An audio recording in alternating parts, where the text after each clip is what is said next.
Koti ya Kimataifa ya Uhalifu ya ICC imepokea waraka wa siri wa kurasa 82 unaoituhumu serikali ya Tanzania kwa uhalifu dhidi ya binadamu. Waraka wa siri wenye kurasa 82 umefikishwa rasmi katika Mahakama ya Kimataifa ya Uhalifu ICC, ukitoa tuhuma nzito dhidi ya serikali ya Tanzania na rais wake Samia Suluhu Hassan kwa madai ya kutekeleza mauaji ya halaiki, ukandamizaji wa kisiasa na uhalifu dhidi ya binadamu katika kile kinachoitwa mauaji mabaya zaidi katika historia ya kisiasa ya Tanzania. Waraka huo uliwasilishwa tarehe 13 Novemba mwaka 2025 chini ya kifungu cha 15(2) cha mkataba wa Roma na unaiomba ofisi ya mwendesha mashtaka wa ICC inayoongozwa katika hatua hii na Binazhat Shamim Khan na Bwana Mame Mendiaye Niang kufungua uchunguzi wa awali kuhusu madai ya ukatili mkubwa dhidi ya raia wa Tanzania. Kwa mujibu wa jadala hilo lililotumwa na Juan Carlos Guterres, wakili wa waathiriwa aliye kwenye orodha rasmi ya mawakili wa ICC, serikali ya Tanzania inadaiwa kutekeleza mauaji, kuteketeza raia, mateso, utekaji wa kutoweka kwa watu, pamoja na kutumia giza la interneti ama kuzima interneti ili kuficha mauaji ya watu wengi. Sehemu ya waraka huo inajumuisha picha na video za matukio na waathiriwa. Hii ni hatua adhimu dhidi ya rais aliye madarakani. Wataalamu wa sheria za kimataifa wanabainisha kuwa ni nadra sana kwa ICC kupokea waraka unaomtaja moja kwa moja rais aliyepo madarakani. Hata hivyo, waraka huu unamtaja Rais Samia Suluhu Hassan mara nyingi na moja kwa moja, jambo linalofanya kuwa miongoni mwa mashtaka mazito zaidi ya kimataifa ambayo Tanzania imewahi kukabiliana nayo. Iwapo ICC itaamua kuchukua hatua, swala hili litahamia rasmi katika uga wa sheria ya uhalifu wa kimataifa, hatua ambayo itakuwa na madhara makubwa kidiplomasia, kisiasa na kisheria, si tu kwa Tanzania bali katika medani ya kimataifa. Makosa makuu yaliyoorodheshwa katika waraka ni pamoja na madai ya kuwa serikali ilifanya mashambulizi ya kitaasisi dhidi ya raia, yakitimiza vigezo vya uhalifu dhidi ya binadamu.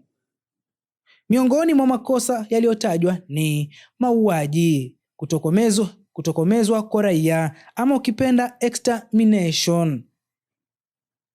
Makosa mengine ni pamoja na mateso, utekaji wa kutoweka kwa watu ama ukipenda enforced disappearance, kuzima interneti kama kitendo cha kikatili kilicholenga kuficha mauaji.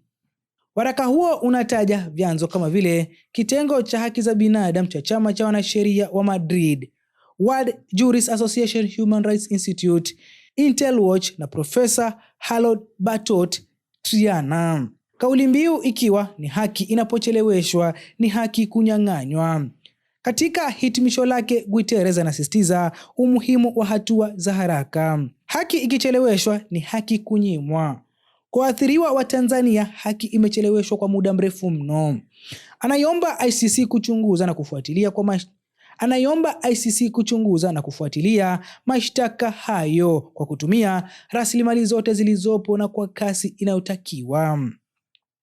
Sasa katika hatua inayofuata ni ofisi ya mwendesha mashtaka wa ICC anatarajiwa kufanya tathmini ya awali ili kubaini iwapo masharti ya kufungua uchunguzi rasmi yametimia. Iwapo uchunguzi utaanzishwa, Tanzania itawekwa chini ya uangalizi wa ICC kwa tuhuma za uhalifu dhidi ya binadamu. Hii itakuwa moja ya changamoto kubwa zaidi za kisheria na kimataifa ambazo Tanzania imewahi kukutana nazo. Penzi mtazamaji, hii ndiyo taarifa rasmi ya kwamba sasa Samia Suluhu Hassan ameweza kushtakiwa rasmi katika mahakama ya ICC, mahakama ya uhalifu ya kimataifa, ambapo mahakama ya ICC imeweza kutumiwa kurasa 82 zikieleza namna ambavyo mauaji ya halaiki ya watu yaliweza kufanyika Oktoba 29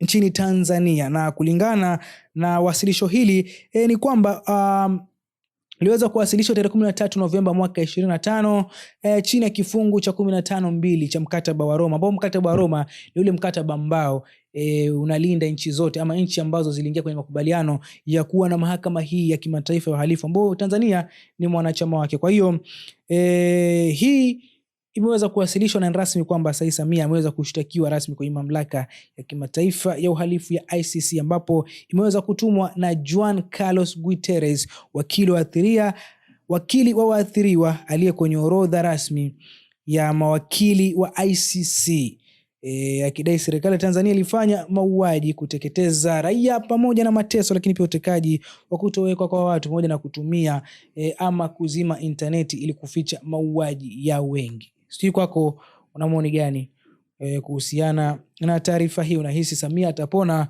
ama ndio yale kama rais wa zamani wa Kongo ambaye kwa sasa anatumikia kifungo kule The Hague, Uholanzi?